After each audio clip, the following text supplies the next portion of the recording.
Bom, boa tarde a todos. Muito obrigado, professor José Vicente, pelo convite. Boa tarde em especial aos colegas aqui da mesa e a todos e todas presentes. Eu dividi a minha fala, quanto tempo que eu tenho? 20 minutos? Aqui? Finito. Finito, ótimo. Eu dividi a minha fala em 2 momentos, né? Porque, na verdade, eu não sou expert em software nenhum, tá? O Vicente fica dizendo que eu não sou coisa nenhuma. Porque eu acho que o software é uma ferramenta, né? É uma ferramenta que nos auxilia nas nossas análises, seja o NVivo, seja o SPSS, seja o R, seja o Stata, seja o SAS, seja o Excel, seja o que for, são ferramentas que nos auxiliam na análise de dados, né? Seja análise quantitativa quanto análise qualitativa, né? O professor José Vicente já falou de onde eu venho, né? Eu sou socióloga de formação, com uma formação quantitativa nos Estados Unidos, por 2 vezes eu fui para lá. Sempre fui muito ruim em matemática, né, só para já situar vocês. Mas hoje eu vejo que eu deveria ter feito muita coisa em matemática, álgebra, estatística, que eu não fiz, né, e sinto falta. Mas a ideia, então, é 2 momentos da minha fala. Um momento muito mais metodológico, até epistemológico, vamos dizer assim, né? E um segundo momento que me foi pedido, e eu vou falar um pouco, né? Eu fiz um PowerPoint com auxílio do Leonardo, que não está aqui, e o Harlan, que está sentado ali, que me ajudou na questão do R, né? Eu confesso que eu fiz um curso de R em 2015, aqui pela URG, super bom, EAD, recomendo, na área da saúde, que eles fizeram esse curso, mas a gente tem que ter uma base de estatística e metodologia anterior para poder entender, como eu disse, o software é uma ferramenta. Mas vamos lá, porque para não tomar toda a tarde aqui. Qual que é a ideia, nessa primeira parte da minha fala, né?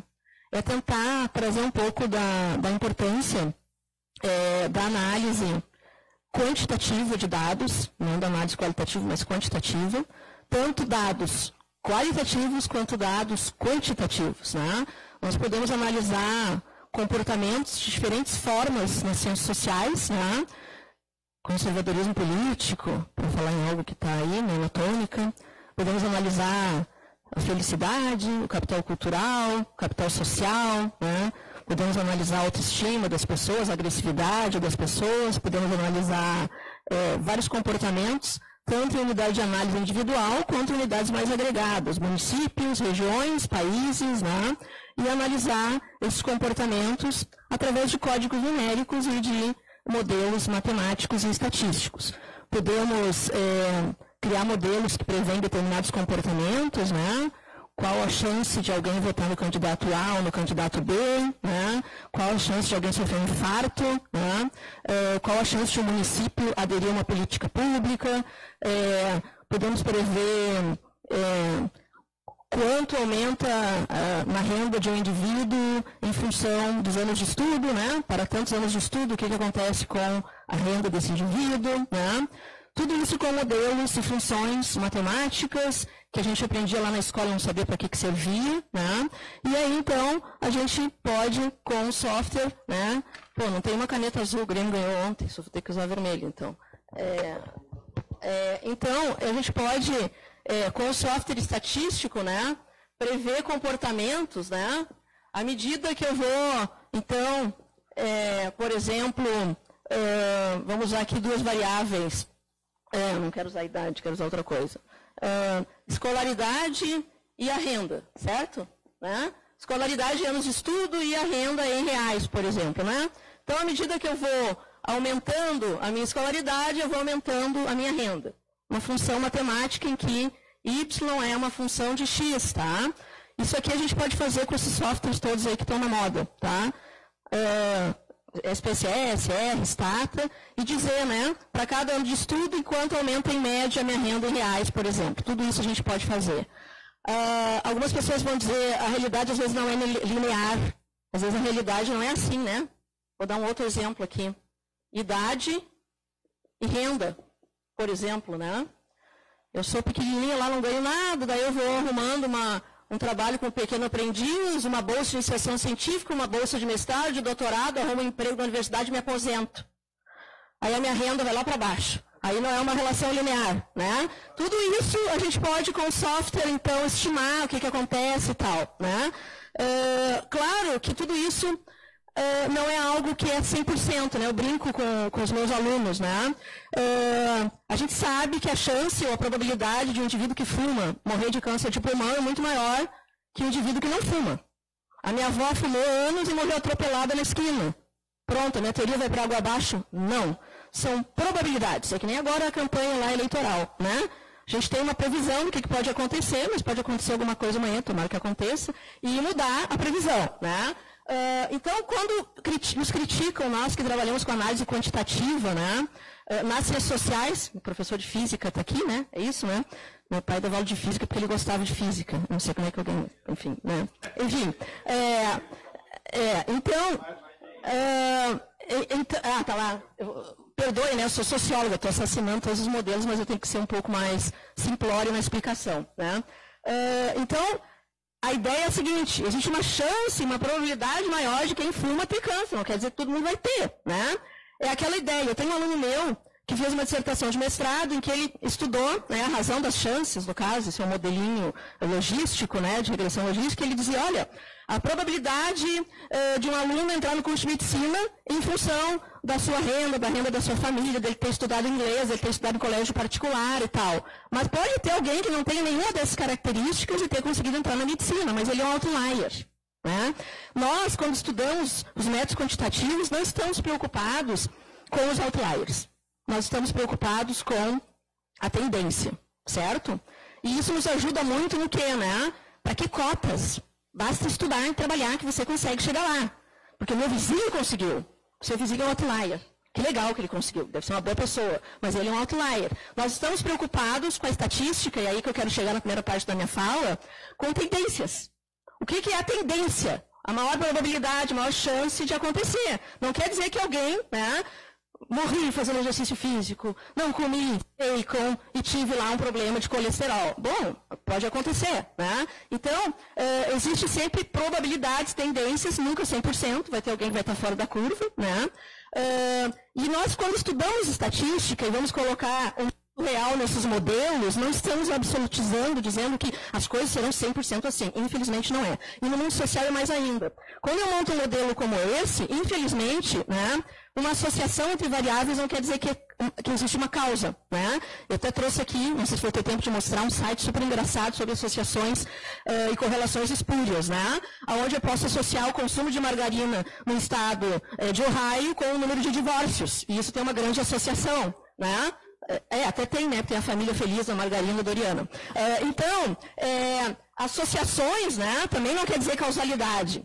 Mas já tem uma onda do Big Data dizendo que com o grande volume de dados que a gente pode trabalhar com Big Data, talvez a gente já possa falar em causalidade com associações. Eu estou ainda na pré-história, tá? Porque eu ainda não acredito nisso, não me convenceram disso ainda, tá? Então, essa ideia, né, de tendência é a ideia que está por trás do uso da estatística. No caso nosso das ciências sociais, ciências humanas, estou falando do meu lugar enquanto socióloga, é apontar uma tendência. E o grande exemplo que nós temos são os estudos de Pierre Bourdieu e Bernard Lahire na área de ciências sociais. Né? Estou correndo por causa do tempo, né? E ainda não vou conseguir mostrar os slides. O exemplo, né? O Bourdieu vai mostrar o quê? Com estudos, né, com estatísticos, que existe uma associação, uma correlação e até uma relação causal entre o capital cultural, por exemplo, dos estudantes e o seu desempenho na escola. Isso é comprovado e reprovado. Né? Ele pega e diz, há uma tendência aos indivíduos que têm os pais com mais escolaridade, que têm acesso a livros, a jornais, para eles terem, então, um desempenho melhor na escola, até o acesso à escola. Né? E ele mostra isso estatisticamente, certo? Mas vai ter lá um ou outro que foge a essa tendência, que é o outlier. Aí Bernard Lahire os outliers, né? Bernard Lahire vai querer entender o que aconteceu com esse indivíduo, que ele não tinha condição nenhuma de ir bem ou de entrar na universidade, né? Pelos modelos lá do Bourdieu, e ele conseguiu entrar. Aí o Bernard Lahire vai fazer o estudo das trajetórias, das histórias de vida desses indivíduos para entender o que aconteceu ali que ele é um outlier. Se complementam, inclusive, né? A pesquisa quantitativa vai mostrar uma tendência, né? E o outro autor, o Lahire, vai querer estudar o outlier dessa tendência. Inclusive, eles não são nem um pouco opostos, um complementa o outro, certo? Eu estou mais na área, né, trabalho mais com métodos quantitativos, tentando demonstrar tendências, montar modelos que são um pouco mais complicados que esse aqui que eu mostrei. Os modelos que a gente deve analisar envolvem um conjunto de outras variáveis aqui, que não só a escolaridade explicando a renda, mas outras coisas também. Eu não conseguiria graficamente demonstrar que seria tridimensional o meu gráfico, mas eu poderia ter outras variáveis aqui, outros eixos saindo para fora do quadro. Então, isso aqui é um modelo, né, uma função, nesse caso linear, matemática, onde eu vou tentar prever determinados comportamentos, nesse caso peguei a renda, podia ser qualquer coisa, né, através de um modelo que eu posso tranquilamente colocar no SPSS, posso colocar no R, posso colocar no Stata, em qualquer um desses softwares aí, né. Até onde eu sei, o Excel não faz uma de regressão, agora não me lembro, acho que não, né. Esse tipo de modelo o Excel não faz, mas outros mais simplesinhos ele faz. Esse só de 2 variáveis ele faz, que ainda não nos permite, então, falar em causalidade, mas em associação entre fenômenos, né? Claro, por exemplo, no próprio estudo do Bourdieu e Lahire, né? O capital cultural explica o desempenho escolar, né? Claro que tem outras coisas que explicam o desempenho escolar, né? Além do capital cultural, né? Tem outras variáveis que também explicam a própria questão da escola, onde o aluno está, se é no meio rural, não é, se ele estuda no colégio privado ou não, né? Não é só o capital cultural. Mas eu posso montar modelos assim e dizer qual variável dessas, né, tem um poder explicativo maior na minha variável, que o pessoal da medicina chama de desfecho, né, ou na minha variável resultado. Né? Tudo isso eu posso fazer com os métodos quantitativos. Né? Tem outros modelos em que essa variável aqui não é uma quantidade, mas é uma variável binária, que nem eu dei o exemplo antes. Né? A chance de alguém votar no candidato A, né, por exemplo, versus o candidato B, a chance de alguém ter um infarto versus não ter, a chance de um município aderir a uma política pública versus não ter, tudo isso eu posso colocar em modelos, assim, em softwares, e ele vai me dar uma resposta que é probabilística, não é 100%, inclusive o poder explicativo desses modelos, ele vai de 0 a 100. Né? Nas ciências sociais, um modelo que tem um poder explicativo de 30%, para nós está ótimo, está super alto, assim, né? Eu sei que em outras áreas não, né? 70%, 80% é mais comum. Mas eu nunca consigo explicar 100% da variação de um fenômeno com os meus modelos estatísticos. Mas se eu explicar 30%, 40%, já está ótimo. Eu, por exemplo, eu trabalho hoje mais com políticas públicas, né? Eu estou no programa também, no PPG em políticas públicas, além de sociologia e segurança cidadã. Para nós que trabalhamos com políticas públicas, vou dar um exemplo na área dos colegas aqui, né? Violência. Eu quero fazer uma intervenção, uma política, um programa na área de violência. Mas eu não sei nada, né? Não sei nada que explica, por exemplo, as taxas de homicídios nos municípios. Um modelo assim, né? Com todos os municípios do Rio Grande do Sul, por exemplo, e vou tentar verificar que variáveis são mais importantes e que afetam as taxas de homicídios, para pensar num desenho de uma política que leve em conta essas variáveis. É o que? Educação? O que é? Né? Então, eu não vou partir de nada. Né? Mesmo que eu tenha um poder explicativo de 30%, 25%, pelo menos eu tenho uma luz, uma ideia, né, do que eu vou poder fazer em termos de uma intervenção no mundo real, por exemplo. Tá? Mais uma última parte, uma última informação nessa primeira parte aqui, que depois eu vou mostrar os softwares. Né? Eu trabalho, a minha área hoje é avaliação de política pública. Tá? Eu trabalho com uma área que os governos não gostam muito, né? Porque a palavra avaliação, ninguém gosta de ser avaliado. Né? Falou em avaliação na sala de aula, os alunos ficam, né, preocupados. Falou em avaliação, os prefeitos ficam preocupados. Né? E eu trabalho com, a minha área hoje é essa, é tentar verificar se um programa, uma política, uma intervenção gerou o resultado esperado ou não. Eu trabalho com modelos como esse, parecidos com esses aqui. Né? E tem situações, e aí eu vou já começar a entrar na questão das limitações dos softwares, por exemplo. Né? E eu vou dar um exemplo concreto. Né?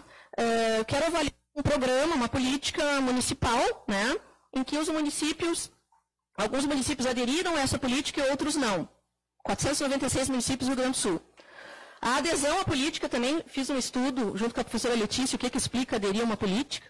A variável principal que apareceu foi o partido ou a coalizão do prefeito. Se ela é a mesma do governo federal, por exemplo, se eu estou avaliando uma política federal, ele tem muito mais chance de aderir à política se ela não é. Não é nem a demanda, nem a necessidade do município, isso é triste, né? Complicado. Né?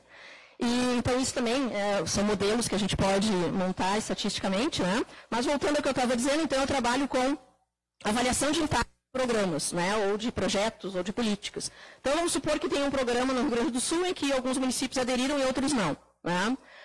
Esses municípios são muito diferentes, né? Eles não são necessariamente iguais, então eu não posso comparar abacaxi com laranja. Né? Então tem uma técnica, e aí eu vou dizer, o SPSS não faz isso, tá? Então já para começar falando dos defeitos do SPSS, que eu vou mostrar um monte de qualidade deles depois, né? Então eu vou começar falando do defeito, que é a técnica do pareamento. O que é o pareamento? Né? Para cada município que aderiu à política pública, que tem, esse município ele tem determinadas características, eu vou no universo dos 496 municípios do Rio Grande do Sul, a partir de uma técnica estatística, ele vai procurar um município que não aderiu, que seja muito parecido com ele. Aí eu posso comparar, então, né, se a política teve um efeito ou não, comparando quem aderiu com quem não aderiu. Vou dar um exemplo concreto. Acho que foi no governo Rigoto, havia um programa chamado Programa Viva Criança, que era para reduzir a mortalidade infantil. Estava informado na página da Secretaria da Saúde, naquela época, a seguinte informação. Vejam como o programa Viva Criança funcionou. Os municípios que participaram reduziram a mortalidade infantil. Isso é um erro crasso de metodologia, por quê? E os outros que não participaram, será que não reduziram também? Né? Será que eles não reduziram também? Eu posso inferir que foi o programa que gerou esse resultado? Então ele teria que ter um grupo controle, isso é uma terminologia lá da área da saúde, né? O tratamento e controle. O tratamento é quem participou do programa, o controle é quem não participou. Mas eu tenho uma aluna que fez uma dissertação e mostrou que o programa não funcionou, de fato, né? Onde ela fez o pareamento, né? Pegou municípios que aderiram ao Viva Criança e comparou com municípios que não aderiram à mortalidade infantil antes e depois. E viu que aqueles que não aderiram, né, reduziram até mais a mortalidade que aqueles que aderiram. Então, tem que ter todo um cuidado, né, quando a gente quer inferir causalidade, impacto, efeito, né, em função dessas características que eu estou dizendo aqui. Esse pareamento, que é uma técnica, não é tão moderna, mas também não é tão antiga, o SPSS não faz. O R faz, não sei fazer no R, quando eu tenho que fazer, eu faço no Stata. Né? É bem simplesinho, né, o que ele faz? Ele pega e encontra para cada município que participou da política, o seu clone, né, e tira fora quem não é clone. Tem uma questão estatística problemática que eu perco casos. Perdendo o caso, o que acontece? Eu já não tenho mais nem o meu universo, nem a minha amostra original. Então eu perco na capacidade de generalizar, mas eu ganho muito na capacidade, no que a gente chama validade interna, a capacidade de inferir a causalidade corretamente. Tá? Que banho de informação que correria. Né? Tudo bem até aqui? Tudo certo? Então, essa é a primeira parte mais assim, geral, né, sobre a utilidade da estatística, para que ela serve. Né? Eu posso usar o software para fazer tabelinhas simples de frequência, cruzamentos, análises mais complicadinhas, assim como isso aqui nem é o mais complicado, mas enfim, né? Porque isso aqui só me permite ver a relação X afetando Y, não permite ver a relação recíproca. Tem modelos que fazem isso também, mas não vou entrar nisso aqui agora. Né? E então agora eu vou mostrar para vocês, que foi pedido, não sei quanto tempo eu tenho ainda, mostrar um pouco dos softwares, né? Eu estou em dúvida se eu vou no PowerPoint ou se eu vou um pouquinho no PowerPoint rapidamente aqui.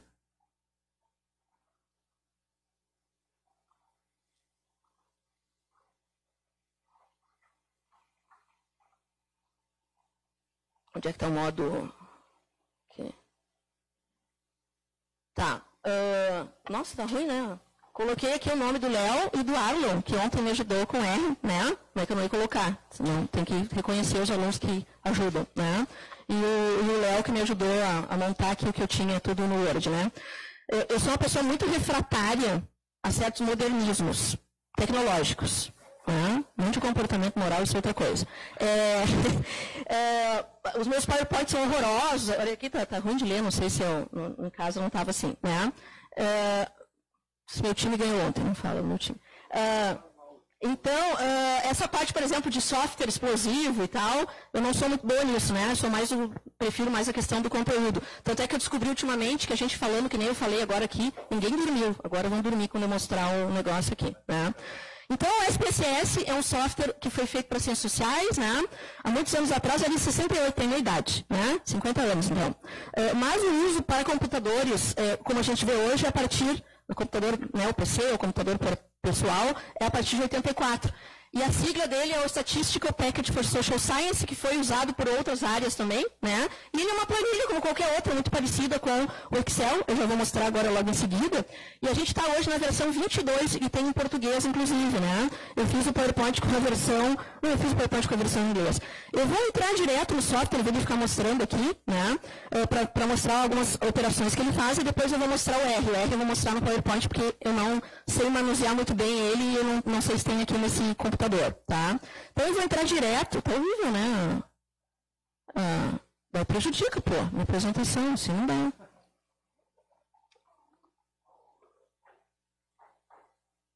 Será que é aqui algum Osmar? Tem aqui. Ó, não dá para ver nada.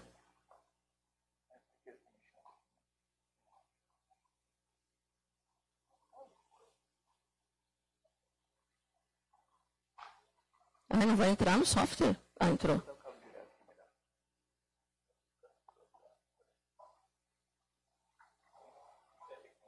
Ah, que alívio. Aqui o pessoal já acho que conseguiu ler, né? O que eu apresentei do... Aff. Vou ver que tá um negocinho aqui de apresentar.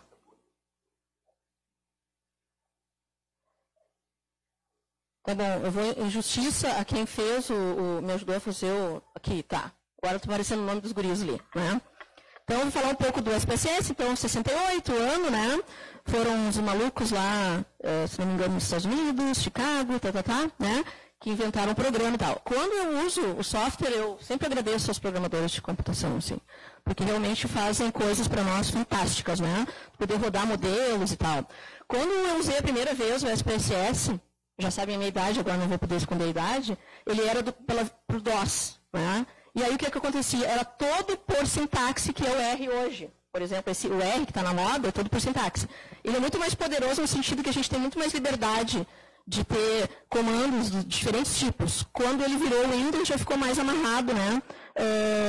Mas ficou mais fácil de manusear, tá? Então, eu vou mostrar aqui algumas versões que tem e vou mostrar direto aqui. Ó, já está na 22, eu botei 21, mas já está na 22, tá? Então, eu vou mostrar direto um banco de dados que fica mais fácil para vocês entenderem o que eu quero dizer. Vou pegar esse aqui, por exemplo, né? Isso. Isso aqui é um banco de dados de alguns países no mundo. São quantos aqui? O que houve? Bem legal quando a gente quer mostrar um negócio. Ele não está abrindo, né? Eu não estou com o pendrive. Mas tu abriu o pendrive e tirou o pendrive. Então deve ser isso. Beta o pendrive de volta. Não era muito feita. Será que é isso? Claro. Eu gravei ele aqui. Mas tu abriu o que está aberto, tudo o pendrive. Tu não está aberto o que tu gravou. Cacheado de novo. Não, o banquinho.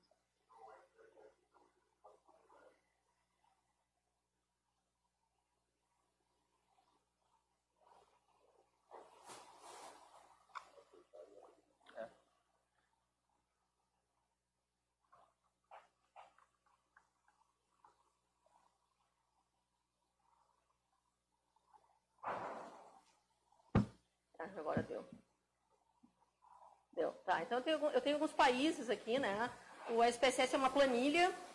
Cada linha é um caso, né? Aqui no meu exemplo, cada linha é um país, né? E cada coluna é uma variável. Imagina que vocês têm lá informações sobre esse país, como eu tenho aqui, por exemplo, né? Eu tenho o tamanho da população, densidade demográfica, percentual se ele é mais urbano ou rural, a religião. Eu tenho uma série de informações, né? Sobre esses países, né? E eu tenho uma segunda janela no SPSS, que é a janela das variáveis, aonde, por exemplo, se vocês nunca viram esse banco na vida, vocês vão poder ver o que é cada uma das minhas variáveis, as perguntas, o rótulo de cada variável está aqui, né? Então, por exemplo, eu tenho o número de pessoas por quilômetro quadrado de cada país, percentual de pessoas que vivem em cidade, a religião predominante, enfim, né? A região, o grupo econômico a que pertence, casos de AIDS, taxa de mortalidade. Eu tenho uma série de informações sobre esses países e eu posso fazer um monte de análises que eu queira fazer aqui, correlacionais, de associação, análises como essas aqui, causais, né? Com esse material. Claro que aqui o banco já está pronto, né? Isso aqui, na verdade, quando a gente olha, aqui tem duas janelas, né? A janela com os dados e a janela com as variáveis, né? Depois tem uma janela com os resultados, que eu já vou mostrar logo em seguida, e tem uma janela em que ele produz os comandos, né? Com o SPSS, que é um programa para o Windows aqui, não há necessidade de eu digitar comandos, eu tenho que saber apenas no menu, né, qual é o caminho. Ele é muito mais fácil nesse ponto que o R, que o SAS. O Stata já está nesse formato aqui também, né? Então, qual é eu vou mostrar muito rapidamente algumas análises aqui com ele, depois já vou passar rapidamente para o pro R, né? Por exemplo, né, eu quero saber, por exemplo, a questão da religião, né, em cada país, e eu vou produzir uma outra tabela também com região ou grupo econômico. Eu peguei duas variáveis categóricas, qualitativas, para mostrar, né? Fica mais fácil, tá? Então, por exemplo, aqui, ó, ele me dá uma tabela, né? Nesse quadro, uma tabela, tá? Que está fechado dos lados. Eu vou ele para produzir uma tabela, porque no default dele é isso que sai, né? Tabelas são abertas dos lados, tá? Aí eu tenho, ó, por 108 países, qual é a religião predominante, né? Nesse caso aqui, a que mais aparece é a religião católica. Eu posso com um grupo econômico, para ver onde estão as religiões, né? Posso fazer um cruzamento. Eu só vou mudar rapidamente o formato, para ele sair em formato de tabela, porque senão fica saindo nesse formato horroroso, que não é o... Ai, quem disse aqui onde é que está agora? Aqui, tabelas. Agora eu vou pedir para ele colocar em acadêmico, que é o formato correto de tabelas, porque as tabelas são sempre abertas dos lados. Vou fazer de novo essa análise aqui, só rapidamente. Vou pedir uns gráficos para vocês verem também, né? Aproveitar o ensejo aqui. Acho que esse aqui é o melhor.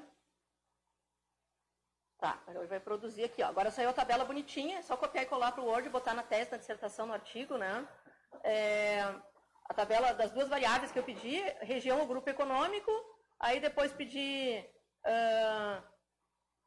gráficos, né? Esses gráficos aqui dá para mudar de cor, tem toda uma possibilidade de mudar de cor, então aqui os grupos econômicos, religião. Eu posso cruzar agora, por exemplo, religião com grupo econômico para ver aonde elas estão, né? As religiões, onde predomina mais uma que a outra, então posso fazer um cruzamento aqui. Religião e região. Só para mostrar rapidamente aqui para vocês o que é possível fazer. Vai ser um tabelão.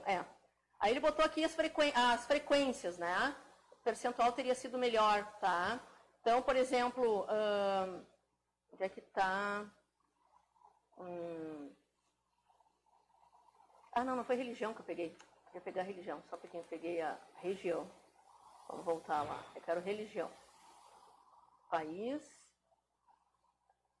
Religião. Aqui. Agora vai dar. Tá, aí ficou meio grande a tabela, né?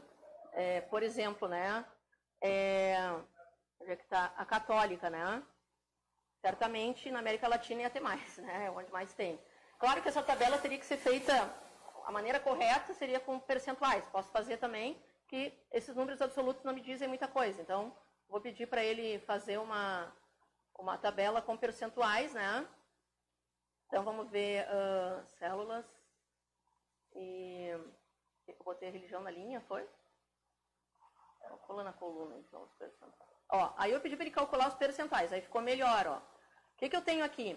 Ele está calculando dentro de cada região quanto por cento tem de cada religião, né? Então, por exemplo, 95,2% na América Latina é formado por católicos, né? Aí depois, vamos ver onde é que tem as outras.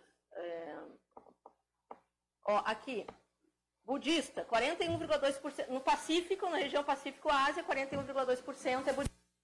São coisas que dá para a gente fazer, né, com software. Eu vou fazer rapidamente, só para terminar, uma análise de regressão, que é esses modelos aqui, bem bonitinho, assim. Eu tinha ensaiado uma em casa, vamos ver se eu vou conseguir fazer, que é a mortalidade infantil, tá? Eu quero ver nesses cento e poucos países quais são as variáveis que explicam, de onde é que eu tiro essas variáveis que explicam das minhas teorias, tá? Aqui eu estou fazendo só uma brincadeira, tá? Teria que ter, teoricamente, que variáveis ajudam a explicar as variações da mortalidade infantil nesses países aqui. Então, por exemplo, né, uma variável que eu sei que pode, imagino eu que possa afetar, seria... eu quero ver pessoas que... Aqui, ó, percentual de pessoas que leem, que é uma proxy da educação, né? Vou botar aqui o PIB, eu já sei que ele não vai dar, mas vou botar, né? Eu só quero pegar a variável expoente, porque não tem como transformar agora a outra. E... Consumo de margarina. Consumo de margarina não tem. esperança de vida feminina, por exemplo. Né? Aí ele vai rodar um modelo, vocês vão se assustar, mas é esse modelo que está dado, né, aqui. Por incrível que pareça, né, 94,3% da variação da mortalidade infantil é explicada por essas 3 variáveis que eu botei aqui no modelo. Tá? E a principal variável que explica a mortalidade infantil é o é a esperança de vida feminina. Tá? É a principal variável, e todas no sentido negativo, todas reduzem a mortalidade. O percentual de pessoas que leem reduz a mortalidade, o produto interno bruto também reduz, mas ele não é estatisticamente significativo. E a principal é a esperança de vida feminina. Para cada ano que aumenta a esperança de vida feminina, eu consigo reduzir em 2,5 a mortalidade, né, que seria óbitos por 1.000 nascidos. E ela é a variável que tem um maior poder explicativo, porque o coeficiente dela padronizado deu 0,70, é o maior coeficiente aqui, é altamente significativo. Cruzes, né? Foi muito rápido tudo, tá? Só para mostrar o que a gente pode falar e como é que a gente pode usar a questão da quantificação.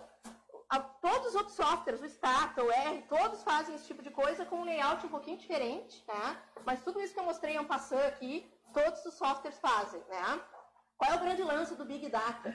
Eu tenho 100 países. Com Big Data eu não tenho limites, tá? Só que eu tenho que ter um bom computador para poder rodar. O SPSS, mais ou menos 2 milhões de casos, um pouquinho mais, ele roda. E 250 mil variáveis. Imagine 2 milhões de linhas e 250 mil colunas, tá? Parece que o R não tem muito limite, mas como eu disse, tem que ter um bom computador. Eu só peguei aqui exemplos pequenos, né? Trabalhei com bancos de dados de casos. Eu já trabalhei, tá? Alguém quer perguntar alguma coisa? Até esqueci do microfone, deixa eu ver que coisa. Rapidamente o R, então. Rapidamente, não precisa, né? Eu trabalhei tudo, a gravação do ILE, estraguei tudo. Tá, vamos lá. Então, eu fiz aqui umas análises no SPSS com um banco de dados na área da saúde, tá? Que é com nascimento de crianças, é um banco de dados internacional que eu fiz, que foi usado no curso do R, isso aqui é no SPSS, né? Então, qual é a cor, a raça da mãe, qual é a idade da mãe, então eu tenho ali a média da idade da mãe, 23,31, né? A média, o padrão, tem o gráfico, o peso da criança, né? A média 2,979, para ser baixo peso tem que ser 2,5 kg, né? Então a maioria não é, tal. Aí depois, se a mãe fumou ou não, né? E um gráfico aqui sobre a questão do fumo e a cor, né?